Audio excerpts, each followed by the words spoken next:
Eli alku olisi tarkoitus ihan lyhykäisyydessään alustaa sitä, miten me katsotaan itse digitalisaatiota ja miten me nähdään, että mikä on datan rooli itsessään ja minkä takia tämä prosessi ja data-analytiikka on niin keskeistä, kun digitalisaatiota kehitetään itsessään. Suurin osa ajasta kuitenkin tuommoinen puolisen tuntia niin käytetään sitten ihan näihin demoihin siten, että siellä on subsignaalia, jota tutkiskellaan sen suhteen, että miten me sitä käytetään. Meillä on hiukan erityyppiset käyttötapaukset subsignaalion osalta kuin mitä normaalisti. Eli meillä se prosessianalytiikka tietenkin saa hyvin datalähtöisen näkökulman, mutta olemme todenneet, että tämän tyyppisen prosessilouhinta palvelee meitä erinomaisen hyvin ja palvelee myöskin datan kehittämistä erinomaisesti. Vilkaistaan sitä lähemmin. Kaivaudutaan myöskin vähän syvemmille siihen että mitä tietoa todellisuudessa käsitellään tämmöisessä prosessilouhinnassa, eli oikeastaan tahdotaan tarjota myöskin puhdas ERP-näkymä niille prosessivarianteille, joita tullaan käsittelemään. Tämä antaa meille ihan uuden tyyppiset työkalut analysoida dataa, kun pystytään sitä nimenomaan prosessiohjautuvasti käsittelemään. Lopuksi on tarkoitus myöskin vielä lyhykäisyydessä katsoa, että minkälaisissa yhteyksissä kehittämistä voitaisiin ajatella tehtävän ja vastaamme myöskin hiukan kysymyksiin loppuvaiheessa. Toivon mukaan tämä herättää mietteitä myös teissä. Nyt lähdetään liikkeelle ihan digitalisaatiosta ja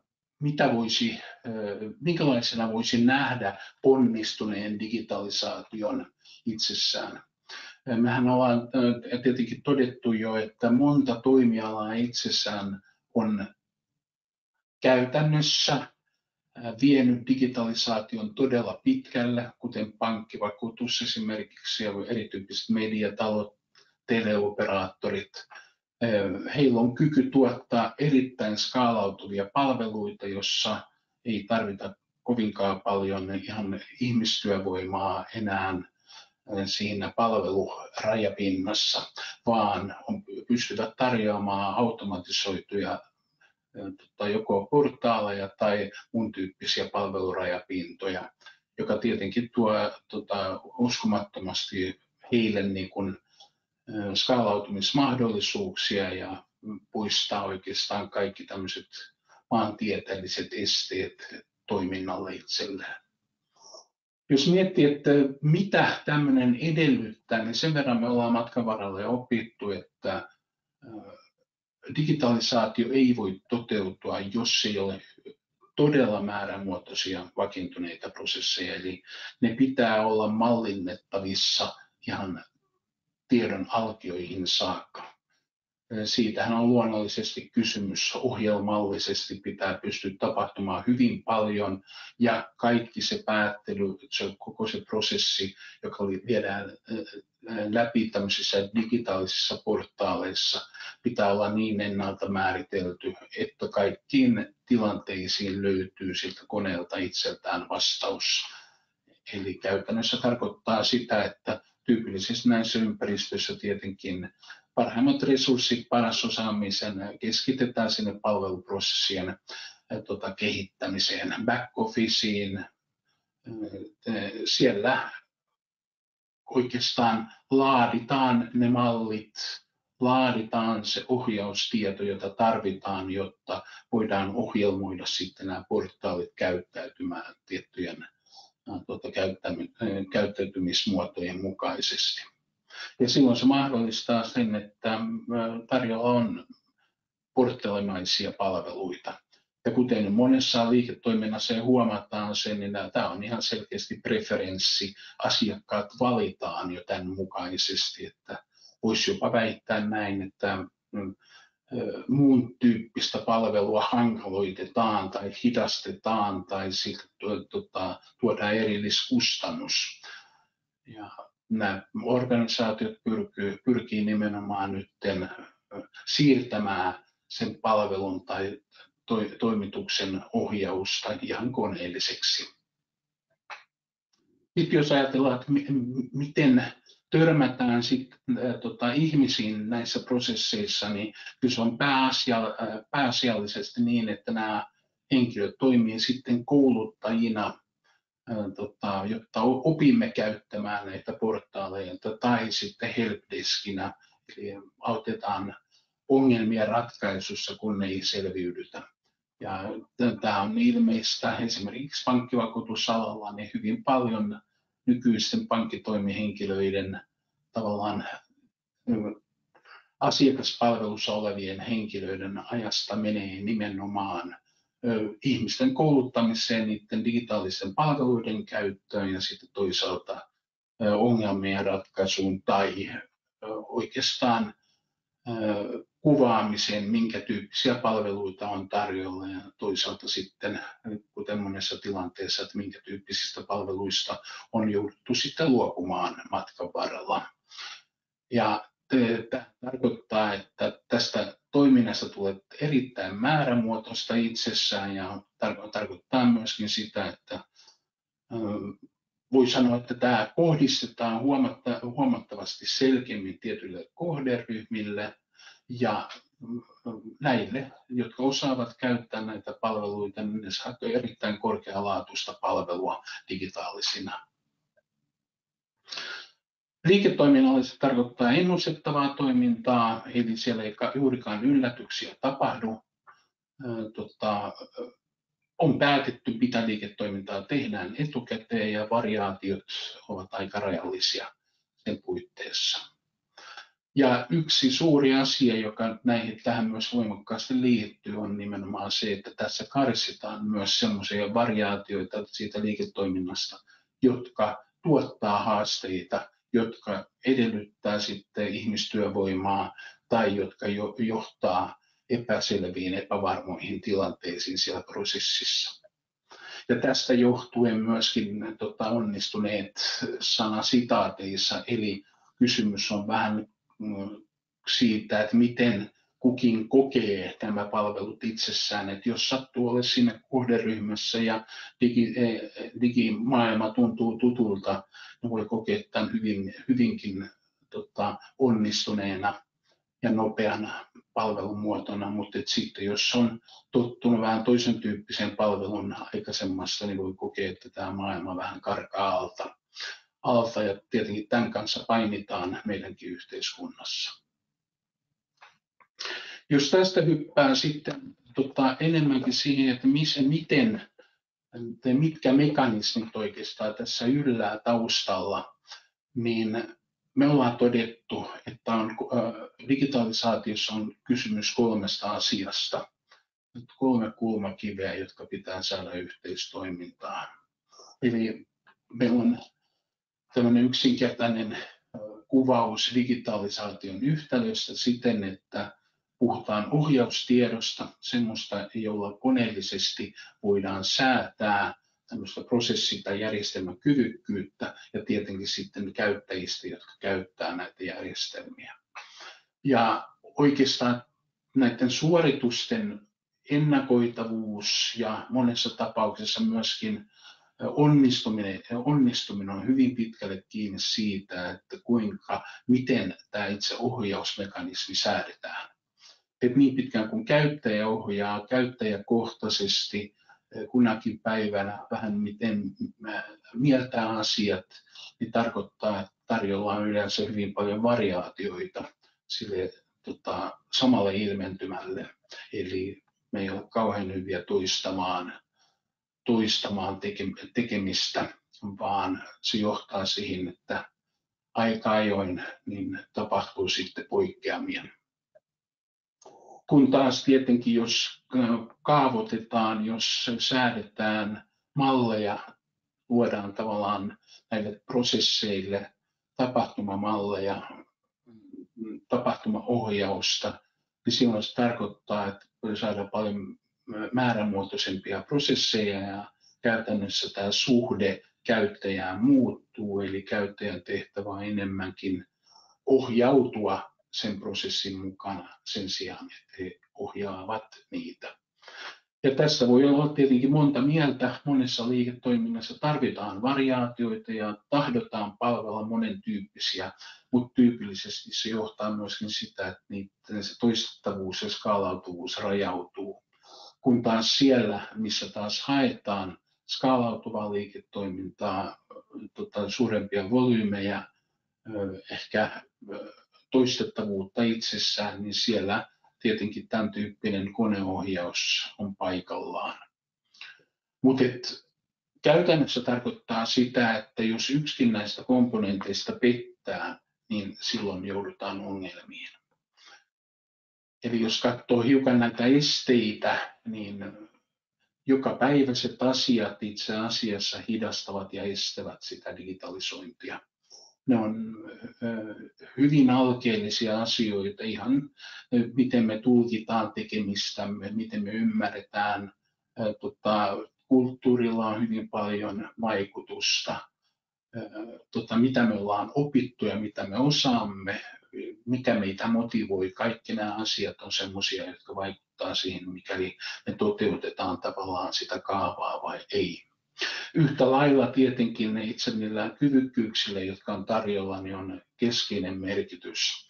Eli käytännössä tarkoittaa sitä, että jos järjestelmä on liian kyvykkyyskeskeistä sen sijaan, että se olisi ohjaavaa, niin silloin se tarkoittaa, että käyttäjälle jää vapaus tehdä. Eli periaatteessa se kone toimii enemmänkin kirjoituskoneena. Toisaalta sitten toisessa ääripäässä niin se järjestelmä rajaa asioita, jolloin tietyissä tilanteissa ne rajaukset voi olla liiallisia tai virheellisiä. Sen lisäksi vähän kompleksimmassa maailmassa niin tähän liittyy myöskin tietenkin järjestelmien välistä toiminnallisuutta, joka pitää saada toimimaan, ja sen lisäksi käytettävyyttä pitäisi saada monessa tilanteessa parannettua. Ja ei voi myöskään ohittaa sitä tietoa, jota tarvitaan tämmöisessä ohjauksessa. Eli käytännössä puhutaan perus- ja konfiguraatiotiedosta itsestään, ja näähän on ihan ratkaisevia silloin, kun lähdetään digitalisoimaan. Jos meillä tieto on vääränlaista, liian karkeaa tai me ei saada sitä valumaan, eli periytymään sinne transaktioille, tai me ohitetaan sitä tiedon käyttöä, niin silloin me taas käytännössä menetetään niitä automaation mahdollisuuksia ja muutetaan sitä toimintaympäristöä hyvinkin, sanotaanko, manuaaliseksi. Eli avaimena tässä koneohjauksessa on hyvin pitkälti perustiedon hallinta. Kuten tiedätte, Gartner jakaa sen kahteen eri ryhmään. Puhutaan toisaalta ihan master data managementista, eli tämmöisestä enemmän yleisestä perustiedon hallinnasta, joka muodostaa sen yhteisen oikeastaan tietovarannon sille organisaatiolle. Sillä varmistetaan, että ymmärrys on samanlaista, että samoista asioista puhutaan samalla kielellä ja että sama tieto on käytettävissä eri ympäristöissä. Kun taas sitten tämä application data management liittyy enemmänkin siihen, miten me pystytään ohjelmoimaan tätä perustietoa näihin sovelluksiin siten, että ne tuo korkeamman tason automaatiota. Eli käytännössä se on sovellustiedon hallintaa, perustiedon hallintaa sen sovelluksen ehdoilla, ja se mahdollistaa monessakin järjestelmässä niin erittäin pitkälle vietyä automaatiota, että esimerkiksi SAPeissa niin on hyvin pitkälle, kun lukee näitä oikeastaan perustiedon sekvenssikarttoja, niin hyvin pitkälle vietäviä mahdollisuuksia saada automaatiota aikaiseksi ja niitä perustietoja ja konfiguraatiotietojoukkoja hyödyntämällä. Eli tämä vuorovaikuttamista perustiedonhallinnan ja sovellustiedonhallinnan välillä, ja tähän tarvitaan luonnollisesti myöskin analytiikkaa ymmärtääkseen, että niitä tavoitteita saavutetaan. Käytännössä niin meille se ohjaustiedon rakenne jakautuu hiukan erilaiseksi kuin mitä ehkä Gartner sen on tahtonut esittää. Gartner puhuu tämmöisestä domain-lähtöisestä ajattelumallista, tai on aikaisemmin puhunut. Meillä on ollut tarve tarkastella tätä vähän toisesta ulottuvuudesta siten, että me tahdotaan myös nähdä enemmänkin sen käyttötarkoitusta itsessään ja sen hallinnointivastuuta, jolloin me nähdään niin kuin toisena ulottuvuutena tämmöiset hallinnolliset layerit, eli me puhutaan laskennan perustiedon hallinnasta, jolla muodostetaan se johtamisjärjestelmä. Kerrotaan, mitkä on ne ohjaustekijät, joille annetaan tavoitteita, mutta myöskin mitkä on ne seurantatekijät, jotka sitten käytännössä mahdollistaa niin sen ohjauksen ja seurannan vuorovaikutuksen. Sitten meillä on olemassa viitetiedonhallinta, joka on enemmän tämmöinen klassinen gartnerilainen ympäristöä kuvaava viitetieto.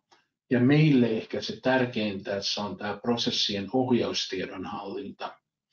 Eli käytännössä ne mahdollisuudet, jotka on siellä ADM-puolella mallintaa sitä automaatiota. Me syvennytään siihen vähän enemmän, mutta ihan lyhykäisyydessään vielä sen verran, että me nähdään, että näille layereille löytyy myöskin luonnolliset omistajat. Eli talous on mitä luonnollisin ja kontrolli, mitä luonnollisin omistaja nimenomaan nyt sitten laskennan perustiedon hallinnalle.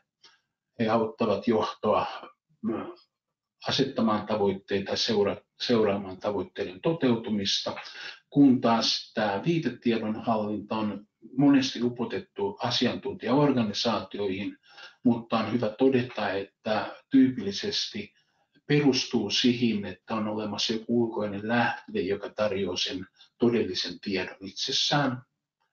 Ja sitten meillä on vielä erikseen tämä prosessien ohjaustiedon hallinta, joka uppoaa parhaiten liiketoimintajohdon ja prosessiomistajien haltuun. Eli täällä säädetään sitä automaatioastetta oikeastaan liiketoiminnassa itsessään.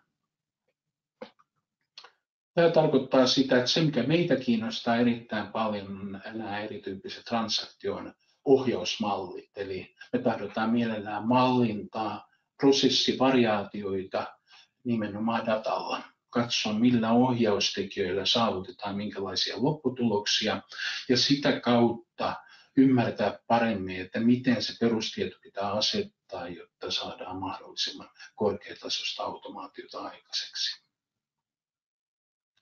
Aletaan vähitellen siirtyä sinne demon puolelle ja vielä viimeisen kalvon kautta vilkaisen näytän asiaa. Eli se, missä me ollaan opittu viime aikoina nimenomaan hyödyntämään nyt prosessianalytiikka tai prosessin louhinta on oikeastaan ymmärtääksemme kokonaisuuksia.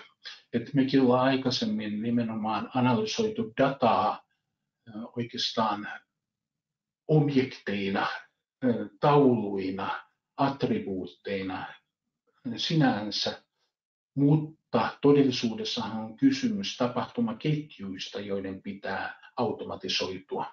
Eli ei riitä, että esimerkiksi myyntitilausta tarkastelee erikseen, vaan on pystyttävä tutkimaan kokonaista tapahtumaketjuja ja siinä Signavio tarjoaa sitten erinomaiset työvälineet. Ja ajattelin, että seuraavaksi hiukan uppoudutaan siihen enemmänkin, jolloin mä tarjoan näkymään nyt sitten kollegalleni Joosalle, niin, että katsotaan, jos Oosa näkee tai saisi tämän näytön itsellänsä.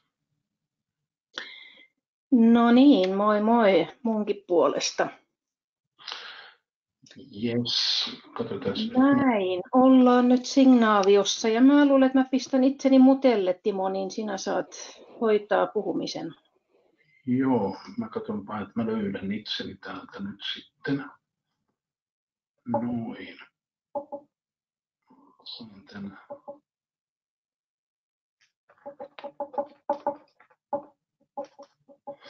Jes.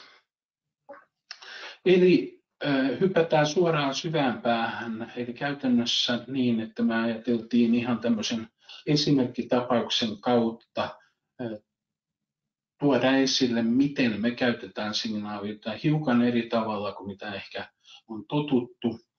Eli normaali tapa prosessilouhinnassa on tietenkin ehkä keskittyä enemmänkin nimenomaan prosessien tuottavuuteen tai prosessien onnistumisen itsessään, läpimenoaikoihin, resurssikäyttöön ja niin edelleen, kapeikkoiden tunnistamiseen. Meitä taas kiinnostaa tämän lantin toinen puolisko, eli käytännössä tarkoittaa sitä, että me tahdotaan tutkia sitä enemmänkin datan kautta ja sitä kautta tutkiskella, minkälaista automaatioastetta on mahdollista saavuttaa. Tämä itsessään tarkoittaa sitä, että meidän on ollut pakko hiukan valjastaa signaali uuteen käyttöön. Muun muassa se tarkoittaa, että me ollaan tuotu iso määrä uusia mittareita tänne, KPI:tä, ja se voisi tuossa vaikka avata hiukan sitä. Eli käytännössä tarkoittaa, että me ei niinkään hyödynnetä näitä prosessilouhinnassa tyypillisiä mittareita, vaan meillä on hyvin paljon dataan liittyviä mittareita, joita me tutkitaan näiden prosessivuon aikana. Ja tarkoitus olisi, että me tässä hiukan tarjotaan teille näkymää siitä niin, että jos lähdetään liikkeelle vähän siitä manipulaatiosta, että jos valitaan se vaikka pohjaksi, niin tämä näkymä tuo meille nyt näkymän siitä, että kuinka paljon manipuloidaan dataa tämän prosessin aikana. Ja tässä vaiheessa, kun ei kauheasti filtreitä ole vielä, niin meillä on kaikki nämä tapaukset esillä ja nähdään, että tämmöinen happy path-tyyppinen ilmiö on tietenkin se suurin, eli prosessi käyttäytyy kuten sen pitäisi käyttäytyä, eli siellä ei tapahdu juurikaan manipulaatiota prosessin aikana. Ja niitä tapauksia on suhteellisen runsaasti täällä. Mutta jos sä sitten kaivat sieltä vaikka jonkinlaisia tapauksia, jossa näkyisi manipulaatiota, niin nähdään, miten ne poikkeaa tässä. Eli silloin täältä alkaa ilmetä tästä niin sanotusta happy pathista poikkeamia. Me nähdään, kun aletaan puuttumaan prosessin aikana erinäisiin dataan liittyviin muutoksiin. Eli käytännössä tämä tarkoittaa, että nämä ilmiöt tietenkin löytyy SAPistakin sieltä changelogista, mutta meitä nimenomaan nyt kiinnostaa se, että millä tavoin ne estää tämän happy pathin toteutumisen, eli käytännössä sen, että prosessi menee virtaviivaisesti läpi ilman, että kenenkään tarvitsee korjata toistensa tekemisiä. Ja tässä tapauksessa nyt meillä on yksi esimerkki siitä, kun on poikkeamia tämmöisestä prosessista, mutta tätä voisi lähestyä sillä, että jos me mennään tuonne alaspäin ensiksi ja mennään sinne oikeastaan vähän vertailutaulukkoihin tutkimaan, että minkä tyyppisiä poikkeamia sieltä tulee vastaan, ja katsotaan ensiksi vaikka sitä Profit Center-vertailua, niin tässä meillä on taulukoituna nimenomaan nyt organisatorisesti kuka ja miten manipuloidaan. Eli meillä on toisaalta olemassa manipulointiin liittyvää tilastointia, mutta myöskin sitten perimään liittyvää tilastointia. Se perimään liittyvä tilastointi, silloin kun se sanoo 100%, niin silloin ollaan automaatiossa, ja silloin kun se on jotain muuta kuin 100%, niin silloin se vaikuttaisi siltä, että siellä käy joku näpräilemässä, eli siellä manipuloidaan prosessia matkan varrella, ja nämä on tietenkin esteitä automaatiolle. Ja me voitaisiin tuolta osa poimia joku tämmöinen vaikuttavampi tapaus, eli saisi noita keisejä olla jonkun verran. Ja sitten manipulaatiotakin, vaikkapa tuommoinen kappale profit-senttereitä, jos se valitaan pohjaksi. Eli käytännössä tarkoittaa, että lähdetään tutkimaan sitä organisatorisesti sitä profit-centerin kautta ja asetetaan tämä niin kuin tarkastelun pohjaksi niin, että me saadaan kaikki raportit rajautumaan tämän kautta. En tiedä, voi hetken kestää tuo päivittyminen, mutta että sillä aikaa kun päivittyy, niin tässä on tarjolla erinäisiä näkymiä itse asiassa niin perustietoon kuin näihin manipulaatioihin, joita me käytetään, jotta me saadaan eristetty sieltä nimenomaan näitä variantteja. Eli tunnistetaan näitä erilaisia käyttötapauksia. Ja jos sä nyt menet sinne alkuun, Oosa, pääsetkö vielä vai päivittääkö se vieläkin? Jos sinne ihan alkuun mennään. Yes. Niin nyt meillä on tämä tietty profit-centeri rajattuna ja täältä voisi alkaa ottaa sitten joku, vaikka se toinen tapaus, case numero 2, siellä on 377, onko se 77 keisiä, jossa on noin 300 poikkeamaa tai manipulaatiota itsessään. Eli käytännössä me ollaan nyt rajattaisi tämä keisi pohjaksi, eli jos sä pistät sen, rajaat sen nyt kaiken raportoinnin pohjaksi.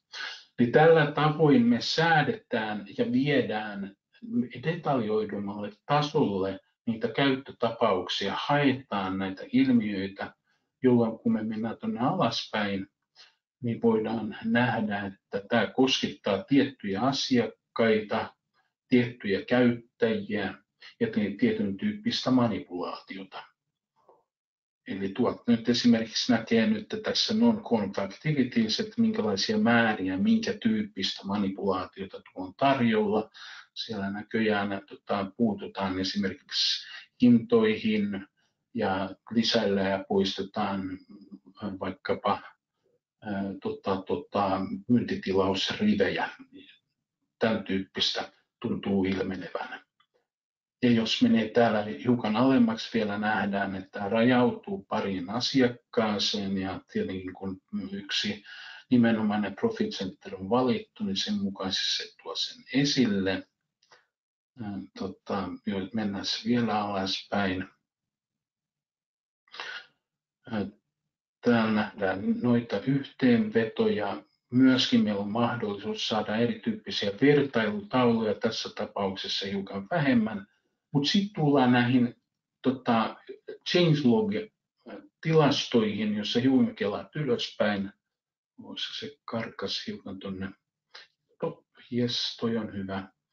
Niin changelog-tilastoihin, eli käytännössä nähdään myöskin ihan, että minkä tyyppisiä muutoksia tuolla tehdään. Tässä tapauksessa vaikka tämä reason for rejection-arvo on muuttunut täällä niin kahdessa eri tapauksessa, tai oikeastaan 77 eri tapauksessa kerran niin, että se on muutettu to be lateriksi 76 kertaa niin, että ei tulla laskuttamaan ikinään, perutaan käytännössä.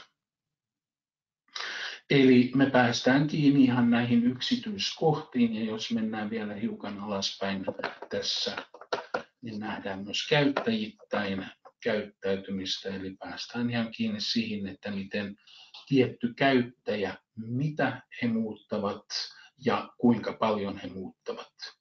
Ja tätä on käytetty useamman kerran jo ihan vertailujen lähtökohtana, eli organisaatioita kiinnostaa ymmärtää toisaalta käyttäjien käyttäytyminen, mutta myöskin organisaatioiden yksiköiden välinen, sanotaanko, eroavaisuudet. Ollaan nähty tilanteita, joissa esimerkiksi se, että on asiantuntijaorganisaatioita säädetty perustiedon hallinnan ympärille, eli tyyppisiä palvelukeskuksia, niin kuinka se on parantanut sitä automaatioastetta ihan sillä, että nähdään, että manipulointimäärät laskee käyttäjillä tai niillä organisaatioyksiköillä. Tietenkin nämä toimii sitten referenssinä, kun sitä liiketoimintaa kehitetään. Mutta se, mihin tämä niin saattaa meidät, on tuonne viimeiselle otsikolle, eli tuonne transaction datan puolelle, jossa meillä on nyt eristettynä kaikki ne tapahtumat, jotka tähän varianttiin liittyy. Ja hetki pysähdytään tähän siten, että vilkaistaan hiukan tätä sisältöä niin, että jos otetaan vaikka tämän ensimmäisen casein osalta, niin otatko kaikki ne tapahtumat tuossa ja peität ne ensiksi sieltä pohjalta päin vaikka, niin nähdään. Eli meillä on tämmöinen case olemassa, jonka tämä variantti pitää sisällään. Todellisuudessa tämä tarkoittaa ERP-maailmassa sitä, että tähän liittyy monta tapahtumaa. Eli jos te katsotte tämän 3., 4. ja 5. sarakkeen, niin sieltä löytyy sitten myyntitilausta, huoltotilausta ja vielä laskunkin tunnuksia. Eli käytännössä niin meillä on avaimet sitten kaikille näille transaktioille erikseen, jotta me päästään kiinni koko tähän tapahtumailmentymään, siis tapahtumaketjuun, sen sijaan, että me analysoitaisiin yksittäisiä taulukoita. Ja tämä on se suuri löydös meidän näkökulmasta. Aikaisemmin meillä ei ole ikinä ollut kykyä päästä siihen koko tapahtumaketjuun kiinni, vaan me ollaan tarkasteltu asioita esimerkiksi jonkun myyntitilauksen tai laskujen näkökulmasta tai tarjousten näkökulmasta ja yritetty kytkeä siihen.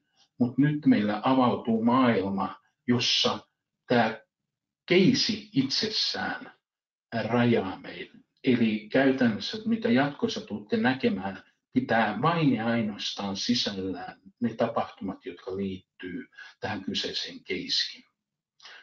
Ja tässä vaiheessa niin ehdottaisin se sitten, että siirryttäisiin sinne tarkemman analysoinnin puolelle. Eli käytännössä niin täällä on jonkun verran raportteja tarjolla, jotka on meillä ollut käytössä jo huomattavat ajat, vuosikausia, mutta tämä on saanut ihan uuden elämän sen kautta nyt, kun me pystytään tekemään näitä rajauksia nimenomaan näiden käyttötapausten, näiden keisien kautta. Ja lähdetään liikkeelle siitä, että tutkitaan ensiksi, että mille tasolle me päästään datojen suhteen. Eli katsotaan tämän extractorin kautta. Niin jos sä sieltä valitset nyt vaikka ne sales order headerit, niin me päästään kiinni näihin case-ideihin.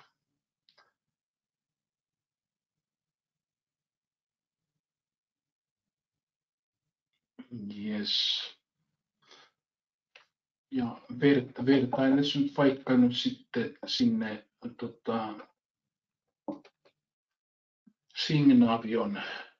Signavion niin transaktiolistaan. Siellä meillä olisi Signaviossa käytössä ensimmäisenä oli tämä 162.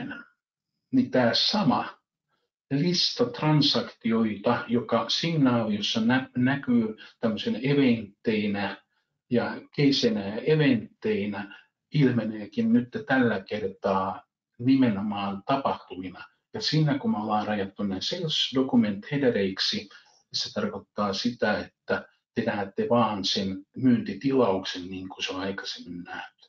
lisätään vähän sisältöä, eli otetaan sinne rivit mukaan sinne myöskin osa.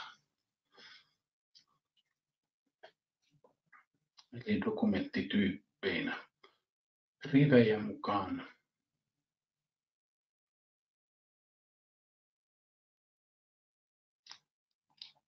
Sitten alkaa päivittymään, saadaan vähän sisältöä tänne tapahtumiin. Nyt yhtäkkiä me saatiin myyntitilauksille rivejä. Sitten meitä alkaa kiinnostaa myöskin nyt ne huoltotilaukset ja laskut, niin nekin sä voisit valita sinne tyypeiksi.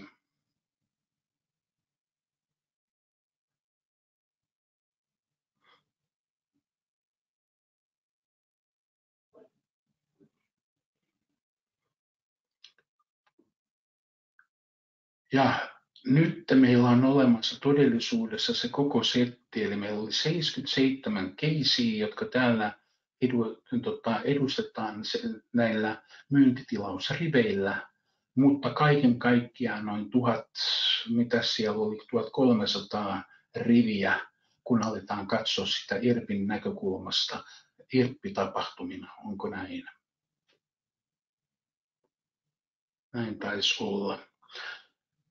Tehdään vielä niin, että valitse se ensimmäinen case ja sen tiedot tuon näytölle. Eli otetaan siitä se myyntitilaus ja sitten se huoltotilausnumero. Otetaan myyntitilauksen otsakkeet ja rivit.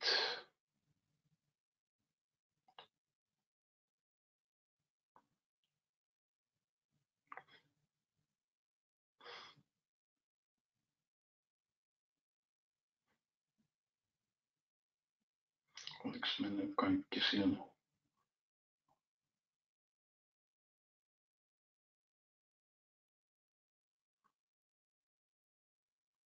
Sitten sieltä huoltotilausnumero.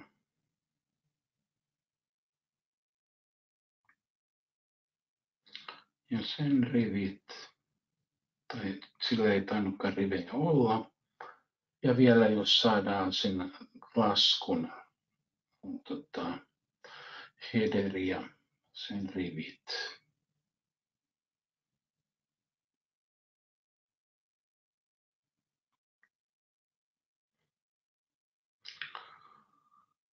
Niin meille tämä näkymä oli ainakin ainutlaatuinen. Emme ole nähnyt tämmöistä näkymää aikaisemmin, jossa valitset vielä kaikki nämä rivit tuossa.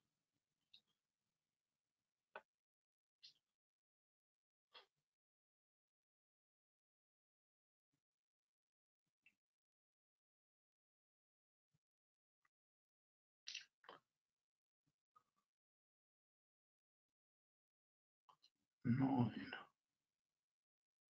Ja sitten pistetään fokusmoodia päälle.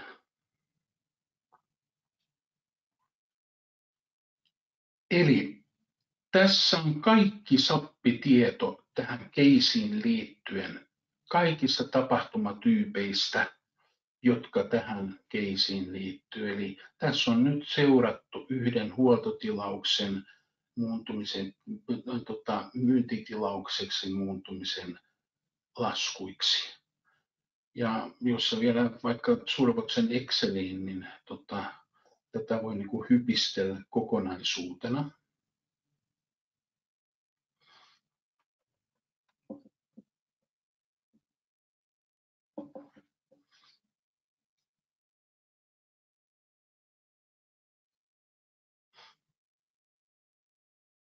Nyt mä en tiedä nähdäänkö me sulta.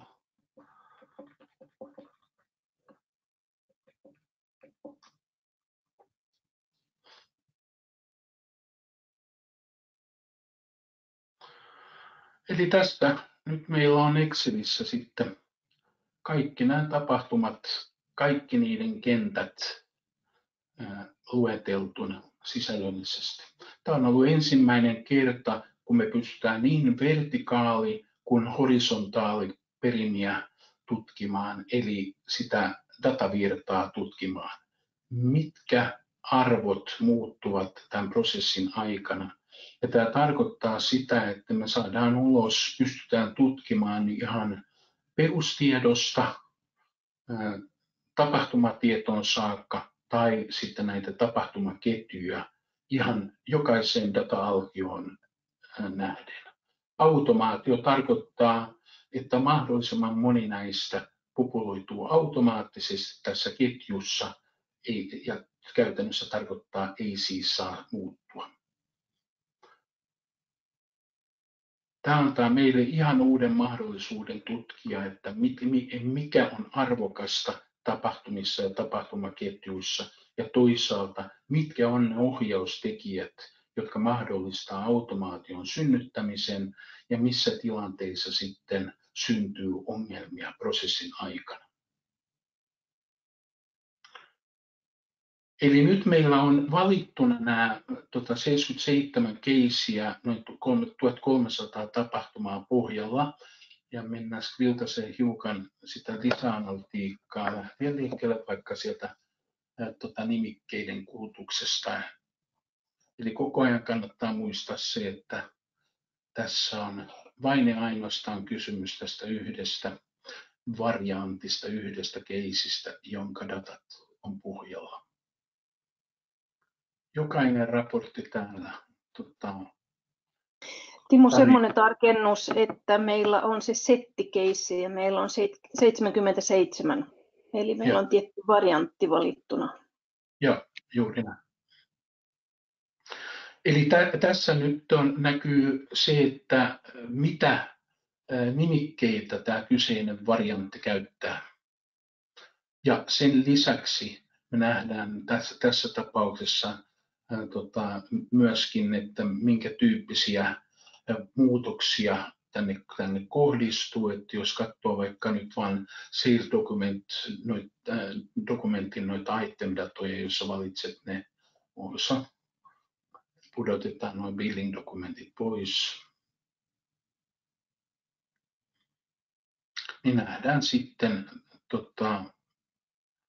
puhtaasti ne muutokset, jotka näihin kohdistuu. Näitä me käytetään muun muassa esimerkiksi tämmöisen dummy-materiaalien tunnistamiseen tai erityyppisten muutosten tunnistamiseen täällä nimikkeistöön liittyen. Sitten jos mennään eteenpäin, niin mennään sinne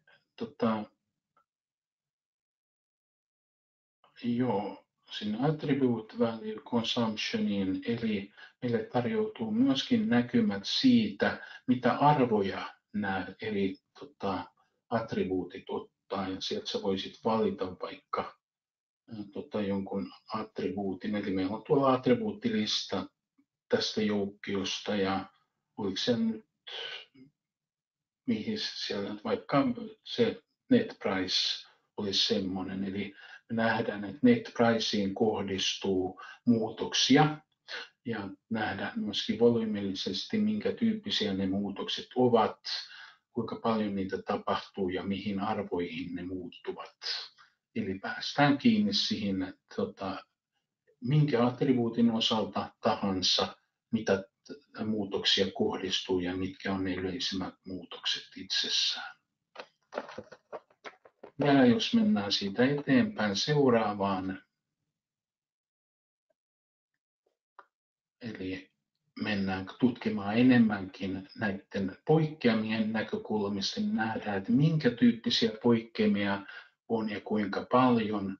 Ja täällä on tarjolla nyt niin sanottu, kuten aikaisemmin mainittu, niin sekä se vertikaali että se horisontaali näkymä.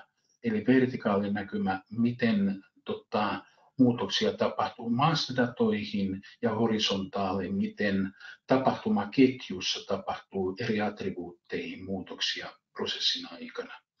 Ja tässä tapauksessa nyt sitten, niin jos otat sen net pricein vaikka valitset osa,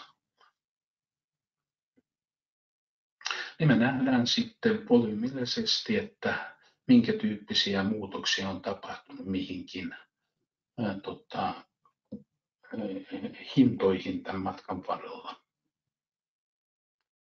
Sitten jos katsoo enemmänkin vaikkapa prosessidatojen, eli sen horisontaaliprosessin näkökulmasta, niin otetaan vaikka se purchase order number yksi sieltä.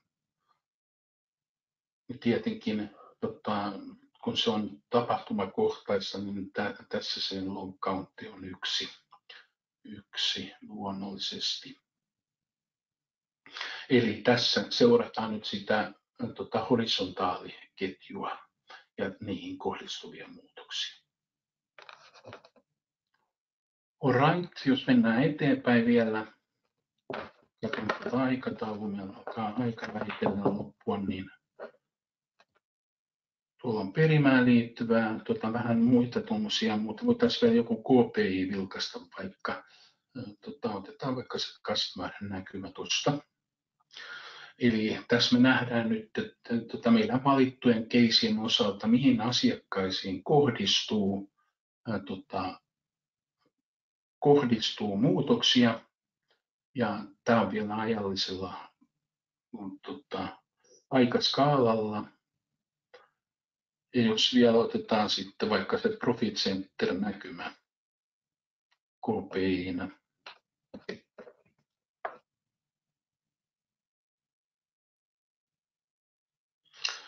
Niin Profit Centereitähän meillä oli vain se yksi valittuna. Ja kun katsotaan tuolla alhaalta, niin nähdään niiden dokumenttimuutosten osuus, nähdään myös nämä muutokset nyt siinä aikaskaalassa, eli milloin näitä on tapahtunut. Ja tietyissä organisaatioissa muun muassa on nimenomaan seurattu sitä, että kun on asiantuntijaorganisaatioita otettu käyttöön, niin milloin alkaa näkymään se, että manipuloinnin määrät ovat pudonneet. Tässä lyhykäisyydessä, jossa vielä luovutat mulle, Oosa, nyt sitten sen näytön.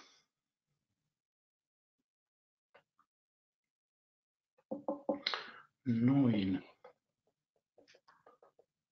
Niin, toivon mukaan näette mun näytön kyllä. Ja hypätään vielä tästä eteenpäin. Ollaan siis katsottu, miten signaaviota käytetään ja vähän sitä syvempää analytiikkaa. Mutta vielä lopuksi olisi tarkoitus, että vilkaistaan itse kehittämistä tämän ympärillä. Eli milloin me nähdään, että kannattaa hyödyntää prosessilouhintaa nimenomaan tässä data-analytiikassa. Itsestään selvää on luonnollisesti aina, kun toimintaa kehitetään, eli jatkuvan kehittämisen lähtökohtana täytyy sanoa, että tämä prosessilouhinta on aivan mahtavaa, erityisesti kun sen yhdistää tähän data-analytiikkaan, eli saadaan tietyllä tavalla avattua se ERPpi suoraan sille käyttäjille näkemään, miten periytyy data niin vertikaali- kuin horisontaalisuunnassa. Eikä vähintään kouluttamistarkoituksissa niin, että ihmiset näkevät todellisuudessa, että mitä tuolla tapahtuu ja mitä on seuraamuksia siitä, että manipuloi toisaalta, mihin se johtaa, kun pystyy hyödyntämään sitä dataa, eli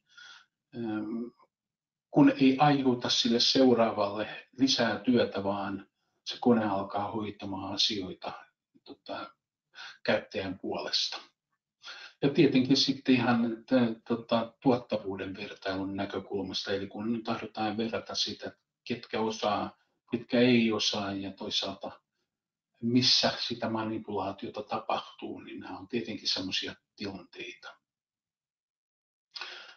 Me ollaan ja käytetään tietenkin useimmiten tätä nimenomaan tietomigraatioon liittyvissä projekteissa. Eli kun suunnitellaan uusia hankkeita, niin tämä on tapa, millä me tarjotaan näkymä siihen, mitä liiketoimintaa organisaatio tekee ja antaa silloin mahdollisuuden myöskin sen organisaation eristää sellaista toimintaa, jota ei toivota siirrettävän yhtä aikaa, kun se pystyy tuomaan esille sen toiminnan ja kaikki ne variaatiot, joita tahdotaan saada eteenpäin. Ja nimenomaan tapahtumaketjuina ymmärtääkseen, että miten se automaatios kokonaisuudessaan saada aikaiseksi. Ei pelkästään, kuten monesti näissä migraatioprojekteissa, että otetaan taulu kerrallaan ja toivotaan, että pystytään hyödyntämään niitä perustietoja matkan varrella. Tässä me tahdotaan nimenomaan todentaa, että ne edellytykset luodaan.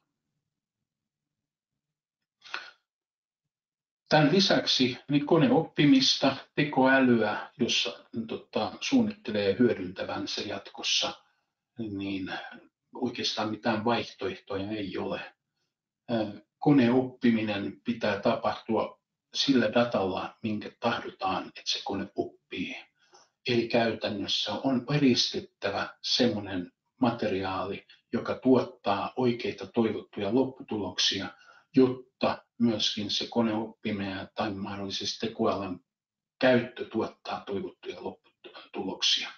Eli sitä kautta sitten saadaan sitä referenssimateriaalia, referenssimallia, mutta myöskin eristettyä sitten semmoista dataa ja materiaalia, jota ei saisi käyttää käyttötarkoituksessa. Eli esimerkiksi se, että ChatGPT ehdottaa Niinistöä seuraavaksi presidentiksi, niin ei välttämättä kauhean paljon palvele ainakaan sitä AI:n käyttöä.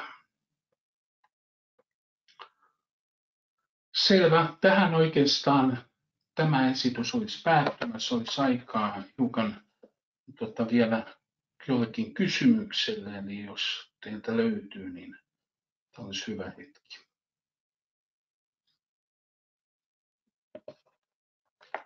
Hei, kiitoksia Timo esityksestä ja myöskin kiitos Oosalle. Täällä on itse asiassa muutama kysymys tullut ja jos vielä herää lisäkysymyksiä, niin niitähän voi laittaa, tai kommentteja, niin voi laittaa tuon questions, eli kysymykset osion kautta tänne meille päin, niin nostetaan tänne live-lähetyksen puolelle. Täällä on tuossa matkan aikana tuli tämmöinen tarkentava kysymys, että mikä oikein erottaa prosessianalytiikan ja data-analytiikan? Toi on itse asiassa erittäin hyvä kysymys, koska meidän mielestä sitä ei erota pirukaan. Eli käytännössä on saman ilmiön kaksi puolta. Eli tämä on kun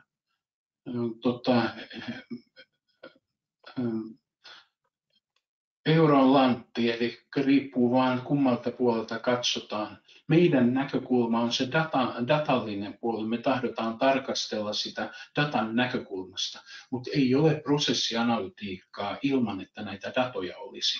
Eli käytännössä on kysymys samasta ilmiöstä, enemmänkin on kysymys, että kummalla katsantokannalla kannalla tahtoo tarkastella. Ja tietenkin meidän käyttötarkoituksessa niin se tarkoittaa, että